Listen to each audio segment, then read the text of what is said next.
수업하겠습니다. 4단원 교회 생활. 일반적으로 예배당을 교회로 인식합니다. 그죠? 그러나 예배당은 예배드리는 곳은 될지언정 교회는 아니다. 우리가 함께 나누려고 하는 것은 건물로서의 교회가 아니라 공동체로의 교회를 얘기하는 것입니다. 여기서 말하는 것은요. 자, 교회란 무엇인가? 예수 그리스도를 개인의 구세주와 주인으로 영접하여 구원을 받은 하나님의 백성들이 함께 모여서 예배드리고 복음을 전파하며 말씀을 배우기도 하며 가르치기도 하고 교제하며 봉사하는 몸이 바로 교회이다. 교회는 바로 이런 곳이다라고 하는 것이죠. 건물로서의 교회를 무시하는 건 아닙니다. 여러분, 건물로서의 교회를 무시하면 됩니까? 안 됩니까? 안 됩니다. 건물로서의 교회도 교회 맞아요. 그러나 성경에서 말하는 교회는 뭐 이런 게 진짜 교회다라는 것을 말하기 위한 것이죠. 코로나를 지나면서 저 개인적인 생각으로는 이 건물로서의 교회에 대한 그 의미가 많이 퇴색되긴 한 것 같아요. 유튜브 이러면서 영상으로 드리는 것도 예배다 이러면서 여러분들이 계신 곳이 바로 교회다 막 이랬거든요. 공격적으로 영상을 만들고 더 예쁘게 만들고 더 크게 만들고 영상을 뿌려대기 시작했습니다. 그러면서 집이든 뭐 학교든 사무실이든 어디든 편안하게 영상 보면서 예배드리는 곳, 그곳이 바로 교회다라는 곳으로 강조를 하기 시작했어요. 코로나 때 건물로서의 교회로 모이질 못하니까. 그런데 포스트 코로나가 되고 나서 이제 건물로서의 교회로 모이려고 하고 보니까 이전에 당신들이 예배드리던 그곳이 바로 교회다라고 했던 것, 이런 의미가 퇴색되어져 버리잖아요. 그래서 교회로 와야 되는데, 자, 그러면 건물로서의 교회로 어떻게 와야 되느냐? 건물로서의 교회. 이곳으로. 그리고 정말 우리가 유튜브로 예배드리고 했던 그것이 바로 진짜 교회인가 아닌가, 이런 어떤 거에 대한 괴리, 이런 것들을 온전히 정리하기 위한 단원이 아닌가 생각이 듭니다. 교회란 무엇인가? 교회의 정의, 에베소서 1장 23절. 교회는 그의 몸이니 만물 안에서 만물을 충만하게 하시는 이의 충만함이니라 라고 합니다. 교회는 뭐다? 그의 몸이다 라고 합니다. 그의 몸이다. 자, 교회의 정의, 골로새서 1장 18절. 그는 몸인 교회의 머리시라. 그가 근본이시요 죽은 자들 가운데서 먼저 나신 이시니 이는 친히 만물의 으뜸이 되려 하시며 그는 몸인 교회의 머리시라. 자, 그리고 또 교회는 바로 뭐다? 고린도서 12장 27절 너희는 그리스도의 몸이요. 에베소서 5장 30절 우리는 그의 몸의 지체임이라. 그러니까 교회를, 성경에서 교회의 정의를 뭐라 하냐면 교회는 뭐라 그래요? 몸이다. 누구의 몸이다? 그리스도의 몸이다. 교회를 그렇게 얘기하고 있습니다. 자, 교회란 무엇인가? 교회라는 것의 의미, 교회라는 단어의 의미, 교회란 단어의 참된 의미는 에클레시아라고, 에클레시아. 헬라어에서 비롯되었다. 그 뜻은 불러냄을 받은 무리들을 뜻한다라고 얘기합니다. 헬라인들은 이 말을 자유민들이 공중의 일을 서로 의논하기 위해 각 가정이나 직장에서 불려나와 모이는 집회를 뜻하는 말로 사용하였다. 헬라어로 쓰여진 신약성서에서 교회라는 낱말을 인용한 것을 찾아 그 의미를 알아보아야 한다. 자, 교회라는 의미, 에클레시아라고 쓰였던 그 교회라는 의미, 디모데전서 3장 15절 만일 내가 지체하면 너로 하여금 하나님의 집에서 어떻게 행하여야 할지를 알게 하려 함이니 이 집은 살아계신 하나님의 뭐요? 교회요. 진리의 기둥과 터니라 라고 합니다. 그리고 사도행전 26장 18절입니다. 그 눈을 뜨게 하여 어둠에서 빛으로 사탄의 권세에서 하나님께로 돌아오게 하고 죄사함과 나를 믿어 거룩하게 된 무리 가운데서 기업을 얻게 하려 하리라 하더이다. 나를 믿어 거룩하게 된 뭐라고요? 무리. 그리고 사도행전 10장 27절 더불어 말하여 들어가 여러 사람이 모인 것을 보고 라고 합니다. 여러분 디모데전서 다시 한번 볼까요? 3장 15절 하나님의 집에서 어떻게 행하여야 할지를 알게 하려면 이 집은 살아계신 하나님의 교회요 진리의 기둥과 터니라 라고 합니다. 교회라는 의미를 살펴본다라고 한다면 몸이고 무리고 모인 곳이고 건물로서의 교회 모든 것을 의미하고 있습니다. 자, 그러면 아까 제가 처음에 잠깐 제기했던 부분들, 건물로서의 교회로 다시 한번 사람들이 모이는 것, 그 사람들이 영상으로 함께 예배드리고 지금 유튜브로 함께 하고 있잖아요. 코로나 때는 이것도 당신이 그 현장에서 드린 예배, 그것도 예배고 교회다라고 해서 그렇게 허용을 해줬거든요. 근데 이 사람들이 제가 볼 때는 그것이 교회 맞긴 맞는데 건물로서의 교회를 완전히 무시하고 아예 이것 자체를 부정하는 일들이 있어서는 안 된다는 거예요. 건물로서의 교회 자체를. 그럼 건물로서의 교회 자체로 다시 한번 모이게 하는 것, 이것에 어떤 의의를 둬야 된다고 하냐면 여러분 영상으로 우리가 뭐 한 겁니까? 예배를 드리는 것이죠. 그렇다고 한다면 여러분 유튜브나 이런 걸로 예배 편하게 드려지나요? 성도들 이렇게 물어보면 예배 드리다가 잤어요. 아니 잠옷 입은 채로 저 사람 맨날 잠옷 입은 채로 하다 자요. 팬티바람으로 예배드려요. 막 이러거든요. 그게 무슨 예배입니까? 그게 무슨 예배야. 진짜 교회라고 한다면 그리스도의 몸이라고 한다는데 모인 곳이라고 하는데 진짜 예배가 된다고 한다면 건물로서의 교회, 이 교회에서 우리가 뭐 하는 거예요? 예배를 드리는 거예요. 예배. 우리가 예배를 왜 드립니까? 구약시대 때 제사 제도를 통해서 하나님께 예배를 드렸는데 그걸 표방하기 위한 거야? 아니요. 우리가 저 천국에서 하나님을 예배하는 것을 표방하는 겁니다. 연습하는 겁니다. 저 천국에서 24장로들과 함께 하나님을 찬양하는 거예요. 예배하는 거예요. 그거를 어디에서? 여기에서 연습하는 거거든요. 연습. 열심히 연습하는 겁니다. 그러니까 사람들에게 당신 예배 그렇게 드려서 안 됩니다. 저 천국에서 드려야 될 그 예배를 연습해야 되는데 그렇게 연습해서 안 됩니다. 교회 나오세요. 여기서 정상적으로 영과 진리로 하나님을 예배해야 됩니다. 그렇게 교회로 불러 모아야 된다는 것이죠. 건물로서의 교회의 의의는 바로 거기에 있는 거예요. 이건 제 사담이고요. 교회라는 의미 계속 보겠습니다. 교회를 세우신 분은 바로 누구냐? 마태복음 16장 18절. 제가 조금 전에 흥분해서 죄송합니다. 또 내가 내게 이르노니 너는 베드로라. 내가 이 반석 위에 내 교회를 세우리니 음부의 권세가 이기지 못하리라. 누가 세웠습니까? 예수님께서 세우셨습니다.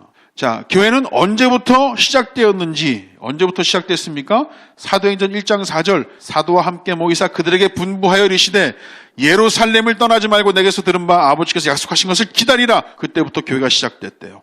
언제부터? 그때부터 뭐 하는 사람들이?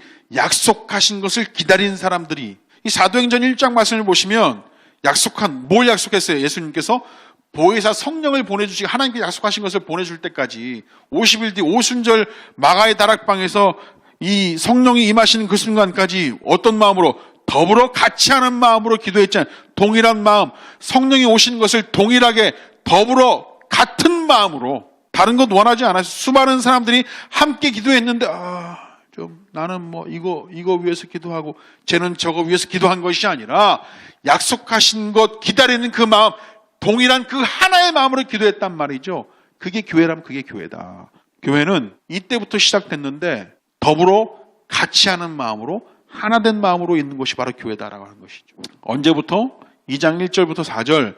오순절 날이 이미 이름에 그들이 다 같이 한 곳에 모였더니 호련히 하늘로부터 급하고 강한 바람 소리가 있어 그들이 앉은 온 집에 가득하여 마치 불의 혀처럼 갈라지는 것들이 그들에게 보여 각 사람 위에 하나씩 임하여 있더니 그들이 다 성령의 충만함을 받고 성령이 말하게 하심을 따라 다른 언어들로 말하기를 시작하니라 라고 합니다. 언제부터? 약속을 받았던 그때부터 교회가 시작되었다라고 하는 것이죠. 교회의 시작은 무엇 때문에 시작되었다? 예수님 때문에 시작되었다. 예수님께서 주신 약속 때문에 시작되었고 예수님께서 보내주신다 했던 거기서 성령을 받으면서부터 시작되었다. 자, 그렇다면 그렇게 시작된 교회의 증인이 누구냐 이거예요. 사도행전 1장 8절 오직 성령이 너에게 임하시면 너희가 권능을 받고 예루살렘과 온 유대와 사마리아 땅까지 이르러 내 증인이 되리라. 여러분, 우리가 교회가 되었습니다. 약속을 기다리고 약속을 받은 우리가 교회가 되었어요. 그 교회의 증인이 우리예요. 누가 경험했어? 그 약속을 기다리고 받았던 사람들, 다른 사람들이 아니라고요. 교회를 증언할 수 있는 사람들은 교회를 경험한 사람들이어야 되는 거예요. 그런데 교회의 증인이 되어야 될 사람들이, 교회를 경험했던 사람들이 오히려 경험하지 않은 사람들한테 손가락질 받는 세상이 돼버렸다. 여러분, 이거는 막말로 해서 쪽팔린 얘기죠. 쪽팔린 얘기. 그들이 몰라서 그런 경우도 있는데 적어도 교회라고 한다면 어떤 자들인지를 아는 세상을 통해서 욕을 얻어먹고 있다고요. 그렇다고 한다면 막연한 욕을 하는 경우도 있지만 적어도 교회란 어떤 곳이라는 기대를 가지고 있다는 거예요. 누가? 세상이. 그 기대를 우리가 온전하게 충족시켜 줄 수 있는 자들이 되어야 되는 거예요. 자, 교회는 어떤 곳인가? 모든 민족을 제자 삼고 가르쳐 지키는 곳이다. 마태복음 28장 19절 20절 그러므로 너희는 가서 모든 민족을 제자로 삼아 아버지와 아들과 성령의 이름으로 침례를 베풀고 내가 너희에게 분부한 모든 것을 가르쳐 지키게 하라. 볼지어다 내가 생상 끝날까지 너희와 항상 함께 있으리라 하시니라. 모든 것을 제자 삼고 가르쳐 지키는 것이다. 자, 그러므로 너희는 가서 모든 민족을 제자로 삼아 아버지와 아들 성령의 이름으로 침례를 베풀고 가르쳐 지킨다. 여러분, 모든 것을 가르쳐 지키게 한다. 침례를 베푼다. 이거 누구에게 주신 명령이에요? 교회에게 주신 명령이에요. 교회 안에 목사나 사도나 뭐 이런 사람들한테만 준 것이 아니라 교회를 이루고 있는 성도들한테, 교회를 경험하고 교회가 된 사람들한테 내리신 명령이거든요. 제자 삼고 가르쳐 지키는 거. 그런데 제자 삼고 가르쳐 지키는 것만 교회가 하고 침례를 베푸는 건 누가 하는 거예요? 침례는 목사만 줘요? 이거 좀 고민해 볼 필요가 좀 있죠. 이거 좀 너무 깊게 들어가면 제가 좀 안 좋은 위치에 있게 되는데 침례를 베푸는 일, 제자 삼고 가르쳐 지키는 일, 교회에게 내려진 명령인데 침례는 목사만 주고 가르쳐 지키는 건 모두가 다 줘. 우리가 함께 고민해 볼 필요가 있습니다. 교회 생활 이가 교회 회원입니다. 교회 회원이란 예수 그리스도를 믿고 거듭난 자는 그리스도의 몸인 교회 회원이 되지만 교회에 출석한다는 것만으로 아무나 회원이 되는 거 아닙니다. 여러분, 교회 출석한다고 누구나 다 회원 되는 겁니까? 아무나 회원 되는 거 아닙니다. 그렇다면 교회 회원이라는 것은 무엇을 말하는가? 교회 회원의 자격이라는 게 있다는 거죠. 바로 거듭나야 된다는, 거듭나야 된다. 아까 우리가 좀 유식하게 뭐라고 그랬죠? 중생이라고 그랬죠. 중생. 교회 회원은 남녀의 구별이나 연령의 차이를 두지 않습니다. 다만 예수님이 자신의 구세주와 주님이심을 믿고 따를 때에만 인정된다. 거듭나야 된다. 마태복음 16장 16절 시몬 베드로가 대답하여 이르시되 주는 그리스도시요 살아계신 하나님의 아들이시니라. 이 고백 아까 제가 마가복음 1장 1절과 연결시켜서 고백했었죠. 모든 부분 진짜 예수 그리스도의 주 되심, 우리의 주인 되심, 하나님의 아들 되심, 복음 되심, 모든 것의 시작 되심을 고백하는 거죠. 그런 자가 거듭난 자이고 그런 자가 바로 교회의 회원이다. 아무나 되는 거 아니다라고 하는 것이죠. 마태복음 16장 16절 이 고백을 할 줄 알아야 됩니다. 요한복음 1장 12절 영접하는 자 곧 그 이름을 믿는 자들에게는 하나님의 자녀가 되는 권세를 주셨습니다. 그 이름을 어떻게 해야 된다? 믿어야 된다. 그리고 하나님의 자녀가 되어야 된다라고 하는 것입니다. 교회 회원의 자격, 거듭나야 되고요. 또 하나, 거듭났다고 그냥 다 되는 것이 아니라 침례를 받아야 됩니다. 침례. 교회는 같은 주를 섬기는 침례받은 무리들의 공동체입니다. 그러므로 교회 회원이 되려면 그리스도께 분부하신 명령에 따라 침례를 받아야 된다. 세례 어떻게 하면 세례? 물론 침례죠. 근데 세례 받은 사람은 어떡합니까? 옛날에 저 부사역자 때는 세례 받고 오신 새신자들 보면 그 담임 목사님께서 원로 목사님급이죠. 그런 목사님들께서 무조건 막 설득해가지고 세례 받은 거 아니야. 아무것도 아니야. 침례 받아야 돼라고 해가지고 막 설득시키고 침례식 다시 거행하고 막 이랬거든요. 그럴 때는 막 되게 불편했어요. 근데 요즘에 많이 좀 변했죠. 세례 그것도 사실은 이제 고백했으니까 신앙을 고백하고 스스로 받은 거니까 그것도 침례로 인정해주는 분위기입니다. 근데 엄연히 다른 거죠. 다른 거긴 하지만 그렇게 함께 융화되어 가고 있습니다. 근데 유아 세례는 좀 다릅니다. 유아 세례. 우리 침례교 신학의 근간이 흔들리는 건데요. 유아 세례. 우리 침례는 믿는 자의 침례입니다. 믿는 자의 침례. 침례받은 무리들의 공동체라고 했을 때 이 침례는 믿는 자의 침례다. 이건 기회 되면 또 이야기 나누도록 하고요. 거듭난 자들이 침례를 받는 겁니다. 그죠? 마태복음 28장 19절 그러므로 너희는 가서 모든 민족을 제자로 삼아 아버지와 아들과 성령의 이름으로 뭐라고요? 침례를 베푼다. 거듭난 자들이 뭐한다? 침례를 받는 것입니다. 사도행전 2장 41절 그 말을 받은 사람들은 침례를 받으며 이날의 신도수가 3,000이나 더 하더라. 그리고 교회 회원 자격은 그냥 거듭나고 침례 받았다고 아무 교회 나가서 회원되는 것은 아니고요. 그 교회에 가입하는 것이 제가 이 교회를 다니겠습니다. 만인 앞에서 신앙 고백을 하고 침례를 받았던 것 같이 교회라는 공동체 앞에 내가 이 교회를 다니겠습니다라고 고백하고 공식으로 등록을 하는 것이죠. 가입을 하는 것입니다. 침례를 받은 것만으로 교회 회원이 되는 것은 아니고 교회는 당신에게 침례를 베푼 후에 당신의 진정한 의사에 따라 교회 회원이 될 것을 기대한다. 등록 얘기하는 것이죠. 자, 교회 회원이 되는 단계, 거듭남과 침례와 회원 가입입니다.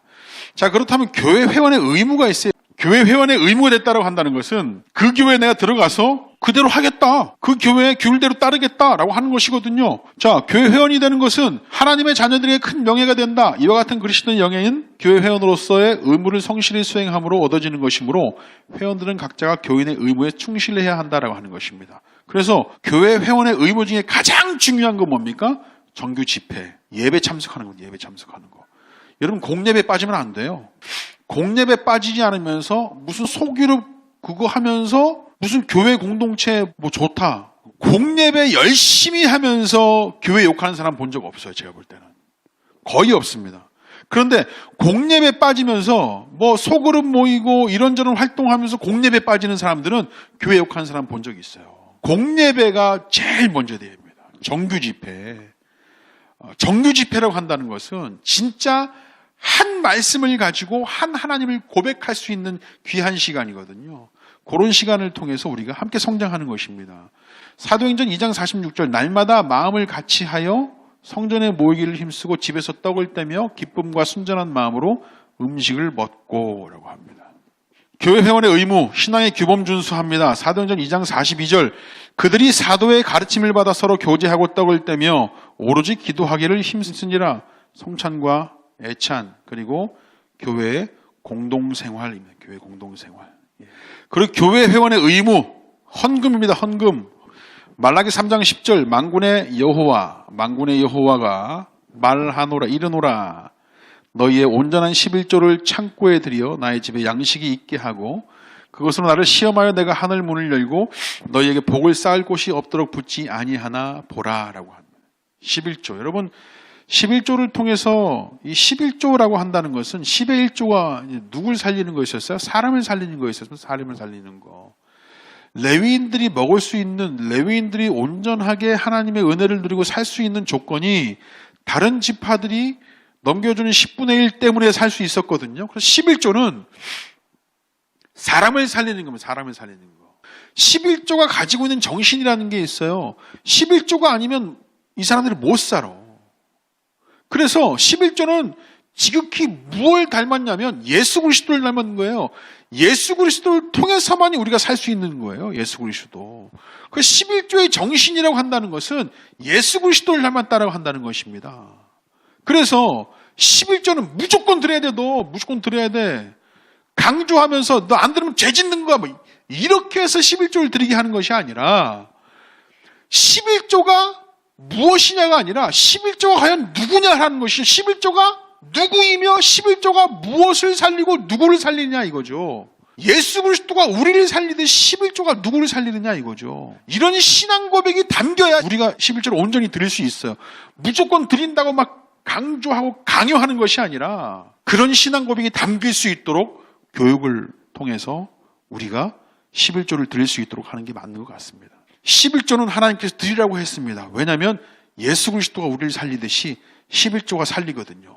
교회를 살리고 사람을 살리고 그런 신앙 고백, 예수 그리스도가 우리를 살린다는 그런 신앙 고백이 담겨있는 헌금이 바로 11조라고 한다는 것이죠. 그걸 알아야 된다라고 하는 것입니다. 이 사실을 알아야 우리가 온전한 11조를 드릴 수 있다. 그냥 억지로 드린다고 해서 뭐 그거 진짜 11조 아니다. 그 정신을 알아야 된다고 한다는 것이죠. 교회 회원, 됐습니다. 제2과 교회 생활 여기까지 마치도록 하겠습니다. 자, 3과 교회 생활 예배 파트. 당신은 교회 생활에 만족하고 있습니까? 만족하고 계세요? 교회 생활? 교회 생활에 가장 만족하지 못하는 분이 누굽니까? 목사님들은 아니신 줄 믿습니다. 하시는 일이 너무 많으면 그럴 수 있습니다. 지치지 않고 건강으로 모든 일을 감당하길 원합니다. 교회 생활에는 또 첫 번째 제일 중요한 게 예배가 있죠. 예배. 하나님은 예배하는 자들을 찾으십니다. 요한복음 4장 23절 아버지께 참되게 예배하는 자들은 영과 진리로 예배할 때가 오나니 곧 이때라. 아버지께서는 자기에게 이렇게 예배하는 자들을 찾으시니라. 우리가 교회 생활에 있어서 첫 번째 제일 중요한 건 예배하는 겁니다. 우리가 여러분 예배하는 거 놓치면 안 돼요. 아까 제가 말씀을 드렸지만 건물로서의 교회가 중요한 이유는 이게 진짜 교회다라는 것을 말씀드리는 것이 아니라 이곳에서 뭘 하는 겁니까? 예배를 연습하는 거예요. 예배를 드리는 건데 저 천국에서 하나님께 예배할 그것을 온전하게 연습하는 거예요. 실전과 같이 연습하는 겁니다. 실전과 같이. 그래서 교회로 오세요 하는 것은 프로그램으로 잘 되어 있어요. 이것을 자랑하는 교회가 아니라 이곳에서 온전한 예배를 드리기 위해서 불러 모으는 것입니다, 여러분. 집에서 유튜브로, 영상으로, 밖에서 찬양으로, 콘서트로 예배를 드릴 수 있지만 여러분, 우리가 정말 온전한 예배인지 점검받고 말씀으로 검증하고 온전하게 예배를 연습할 수 있는 장소가 어디예요? 건물로서 이 교회 안에요. 주일날 드리는 그 예배, 공예배. 그래서 공예배를 빠지면 안 된다는 것이죠. 여기서 열심으로 예배를 연습하는 거예요. 저 천국에서 드릴 예배를. 예배하는 자들을 찾으신대요. 영과 진리로 예배할 자. 하나님은 거룩한 예배를 기뻐하시는 것이지요.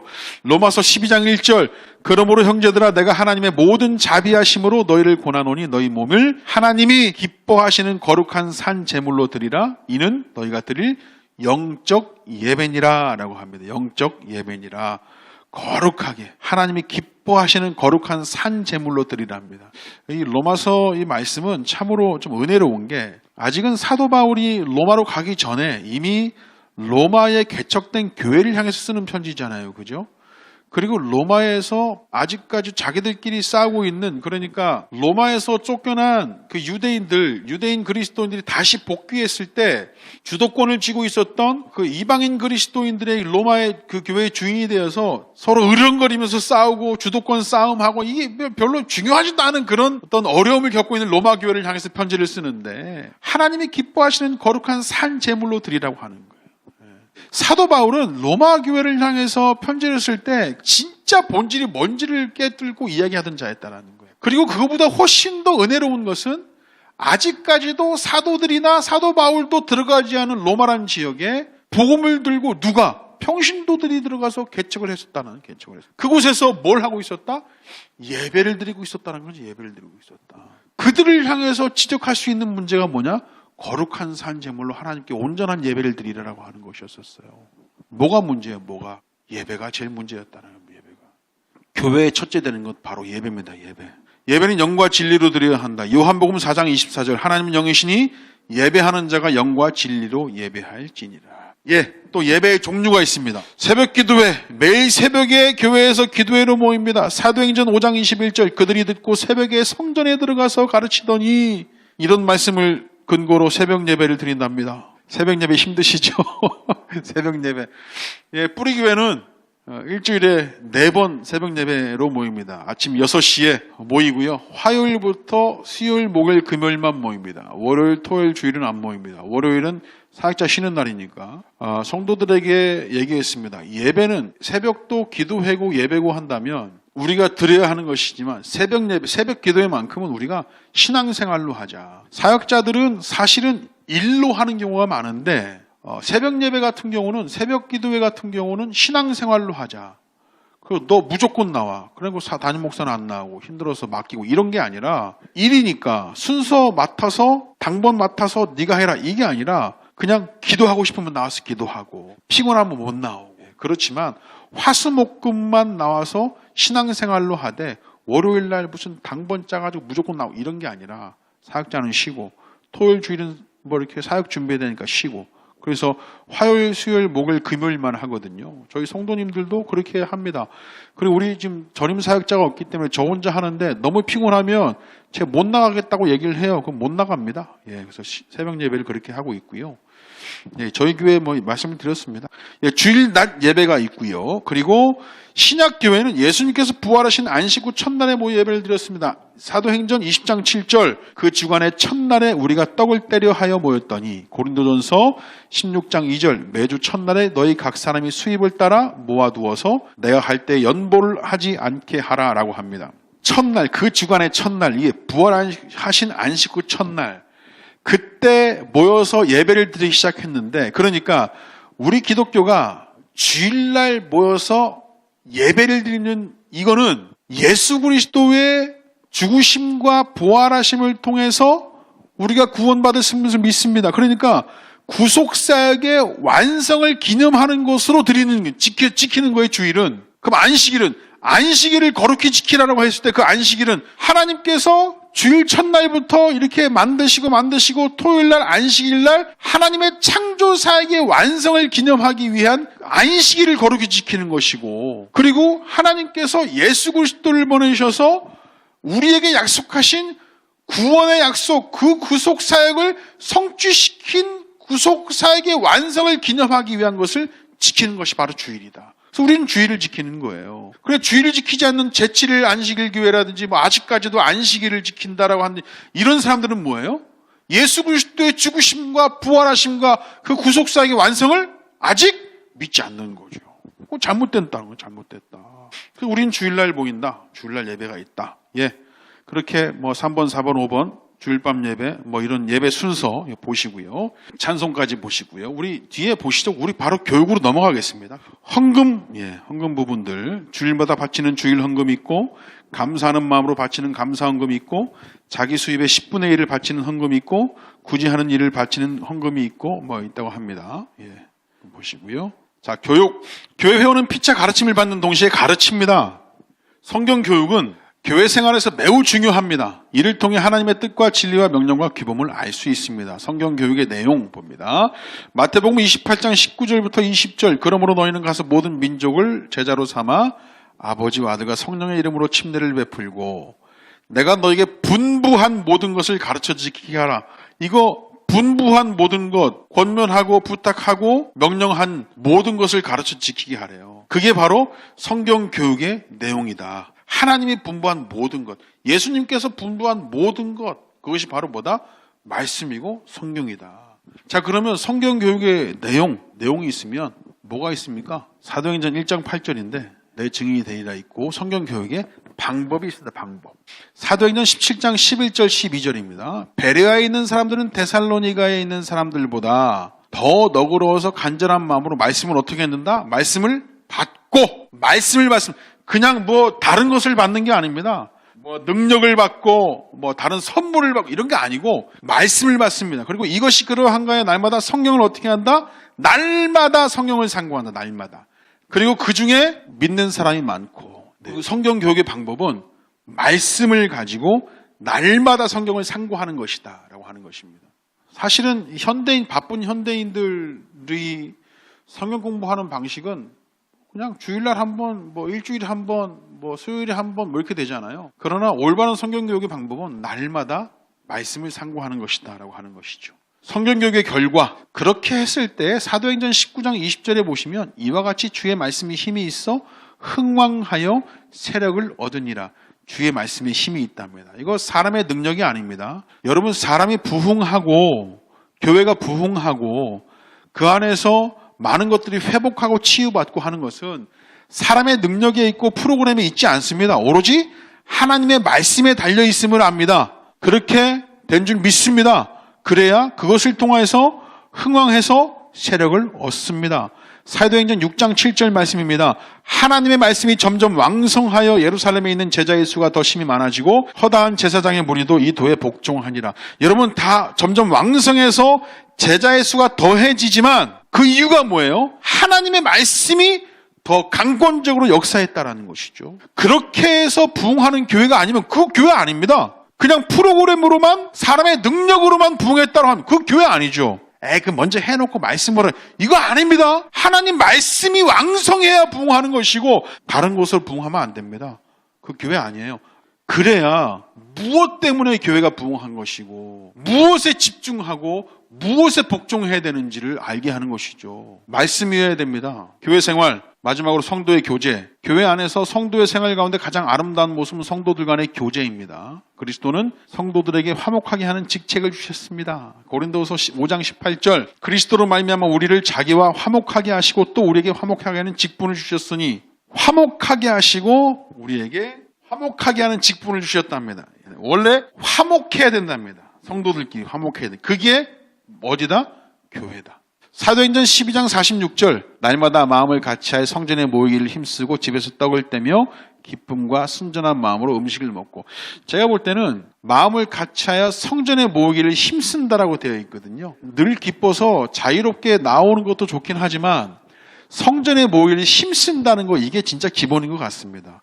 내 삶 속에서 바쁜 현대인들 핑계 되게 많이, 요즘 사람들 모이기 되게 힘들어, 요즘 사람들 토요일날 모이기 힘들어, 이렇게 하지만 여러분들 그래도 모이기를 힘쓰는 사람들을 통해서 화목할 수 있고, 모이기를 힘쓰는 사람들을 통해서 더 많은 교제와 깊은 교제를 할 수 있는 거예요. 사실 그 마음에 달려있는 것이죠. 그죠? 그런 교회들 다 되길 원합니다. 자, 다음은 봉사입니다. 봉사. 교회 생활이라고 한다는 것은 봉사.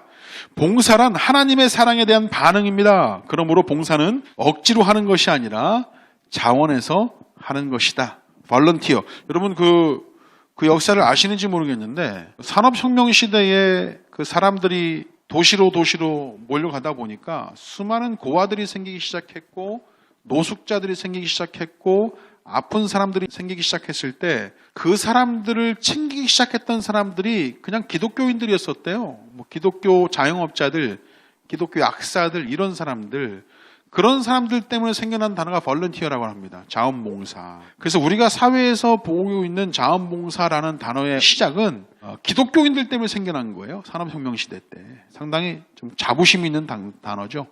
예, 그래서 봉사라는 단어, 봉사. 사회를 향한 봉사. 어려운 곳을 향한 봉사. 이 대한민국에서도 교회가 할 수 있는 봉사, 이 봉사들이 참 많습니다. 교회가 봉사를 멈추기 시작하면 대한민국의 이 복지는 또 사각지대로 변한다고 한다는데, 그럴 정도로 교회들이 많은 봉사를 하는데 무엇이 우리를 봉사하게 하는가라고 하는 것이죠. 무엇이 우리를 봉사하게 하는가. 고린도후서 5장 14절 그리스도의 사랑이 우리를 강권하시는도다. 우리가 생각하건대 한 사람이 모든 사람을 대신하여 죽었은즉 모든 사람이 죽은 것이라. 누가 우리로 하여금 봉사하게 해요? 그리스도의 사랑이 우리를 강권하심으로. 우리가 그냥 우리의 교회의 잘남을 나타내기 위한 것이 아니라 그리스도의 사랑이 우리를 강권하시는, 봉사하게끔 하시는 거예요. 자, 그러면 우리는 어떤 자세를 취해야 하는가라고 하는 것이죠. 고린도전서 4장 2절에 보시면 그리고 맡은 자들에게 구할 것은 충성이니라. 봉사라고 하는 것도 충성되이 하는 것이다. 왜? 그리스도께서 사랑으로 강권하시는 거니까. 아멘.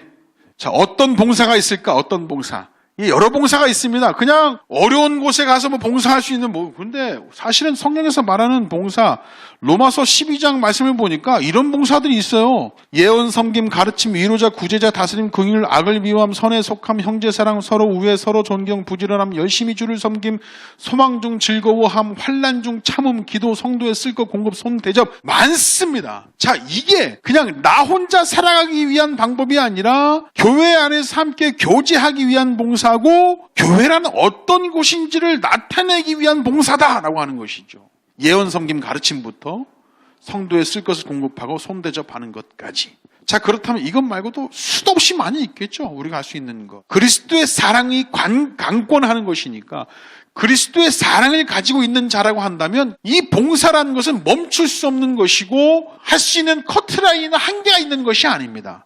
사랑이 넘쳐난다고 한다는 것은 우리가 할 수 있는 것이 무궁무진하다는 것을 알 수 있는 것이죠. 예.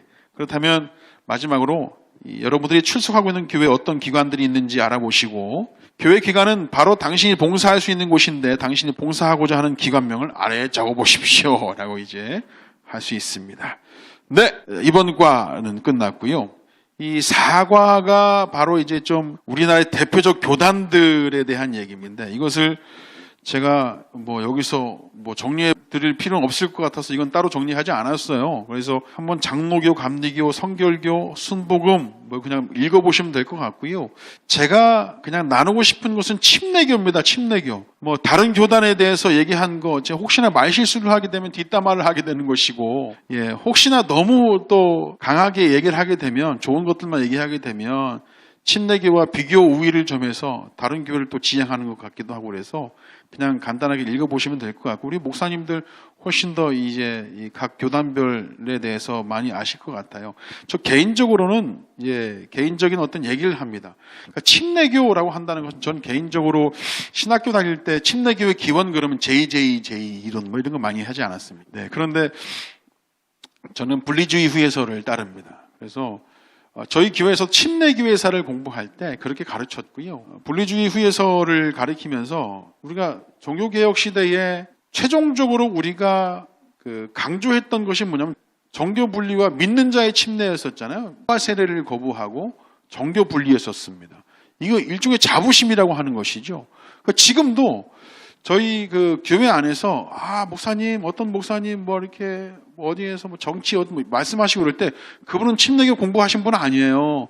그분은 침례교 정체성 없으신 분이에요. 그냥 이렇게 말을 하거든요.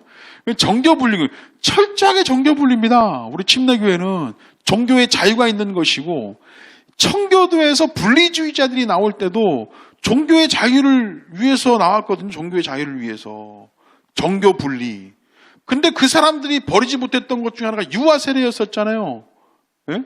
우리는 정말 끝까지 정교분리, 종교 자유, 유아 세례를 반대해서 믿는 자의 침례를 얘기하면서 우리가 나왔던 교단이 바로 침례교단이기 때문에, 그런 역사를 가지고 있기 때문에 우리 침례교회는 그런 자부심을 가져야 된다. 그래서 지금도 우리 제가 개척한 지 이제 만 7년, 8년 차를 지나고 있습니다.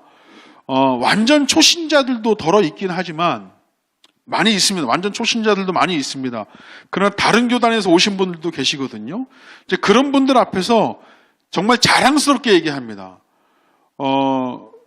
그냥 세례를 받으신 분들은 신앙을 고백했기 때문에 인정해 드리지만 유아 세례 받으신 분들은 부모님의 고백을 통해서 받았던 유아 세례는 그거 아니다. 침례교는 믿는 자의 침례이기 때문에 침례 다 받아야 된다고 얘기를 해서 우리 교회 학생회 같은 경우도 갈릴리 호수에서 아까 받았다는 그 친구들도 유아 세례 받았던 친구들 3명 있었거든요. 예, 처음 침례 받는 친구들도 있었고요. 그래서 그 친구들 다 침례를 받았고요. 전교인 수련회 때 침례를 받을 때 많은 사람들 앞에서 신앙을 고백하고 그 침례를 받는 현장을 축제 현장으로 만들면서 박수를 칠 때 그 외부에서 오셨던, 그러니까 다른 교단에서 오셨던 분들이 유아 세례 받으신 분들, 또 그냥 조용하게 세례 받으신 분들이 전부 다 침례교회 침례는 진짜 침례 같다라고 해서 다시 받고 싶으시다는 분들, 그리고 우리 교회 그 갈릴리 호수라든지 요단강에서 받았던 그 침례를 자기도 그렇게 받고 싶다 하셔서 그냥 굳이 강권해서 침례를 다시 받으라 하지 않으셔도 그분들도 침례를 받으시겠다고 신청하시는 분들이 막 계세요. 그래서 침례교회에 대한 어떤 신학과 어떤 그런 부분들은 자랑할 만합니다. 그리고 86페이지에 87페이지 침례교회 특성이 있는데요. 권위로 최고 권위로서의 성경, 교회와 국가의 분리, 은혜를 인하여 믿음으로 얻는 구원, 민주적 자치제로서의 교회, 개교회주의, 신자의 제사장 직분, 모든 신자의 전도적 사명, 청지기로서의 삶, 침례와 주의 만찬. 침례교회 예전은 2개, 바로 침례와 주의 만찬 2개 있습니다. 침례교회 직분도 2개밖에 없죠. 원래는요, 목사와 집사입니다. 원래 목사와 집사예요. 우리 교회도 사실은 장로교에서 오신 분이 계세요. 안수 집사님이셨던 분인데 우리 교회에서 세운 분이 아니기 때문에 당신 그냥 집사입니다 라고 했을 때 좀 괜찮습니다 하고 계신 분도 계시고요. 장로 피택 받으셨다고 오신 분인데 우리는 장로 없습니다, 집사님이세요.